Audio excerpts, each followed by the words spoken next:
ছুটি শেষে আজ রাতে চাকরিতে ফিরে যাবে রুবেল। হঠাৎ দুপুরে বন্ধু সজীবের সাথে রাস্তায় দেখা। কি রে পাড়ার পোকা, আমি যে চলে যাচ্ছি সেদিকে খেয়াল আছে? ভাগবে না কেন রে? তোর যাওয়ার সময় হয়ে গেল। হ্যাঁ রে সজীব, রাত 9টার বাসে উঠতে হবে। ডিউটি বলে কথা। তুই তো জানিসই আমাদের সার্ভিসে ছুটি শব্দটা সোনার হরিণ। এই কয়টা দিন তোর সাথে আড্ডা দিয়ে মনটা একটু হালকা হয়েছিল। সত্যি বলতে রুবেল, তোকে ছাড়া বিকেলগুলো খুব ফাঁকা লাগবে রে। খারাপ তো একটু লাগছেই সজীব। মায়ের হাতের রান্না, তোদের সাথে এই আড্ডাগুলো খুব মিস করব।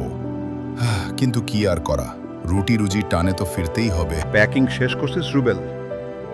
কিছু আবার ভুলে রেখে যাস নে। হ্যাঁ রে বন্ধু, ছুটির দিনগুলো যে কিভাবে চোখের পলকে শেষ হয়ে গেল বুঝতেই পারলাম না। ভালো থাক রে, ইনশাআল্লাহ কুরবানির ঈদে আসার চেষ্টা করব। এই বলে তারা কথা বলতে বলতে বাড়ির দিকে রওনা দিল।